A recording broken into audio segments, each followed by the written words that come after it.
You ask Tiger to solve. This deals with linear equations with one unknown. The final result is u equals 46/3. Let's solve it step by step. Swap sides. Isolate the u. Multiply both sides by inverse fraction 2/-3. Move the negative sign from the denominator to the numerator.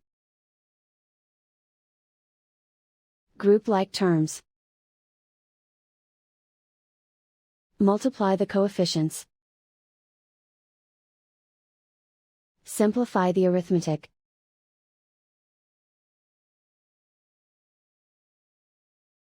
Move the negative sign from the denominator to the numerator. Multiply the fractions. Simplify the arithmetic. And so the final result is u equals 46/3.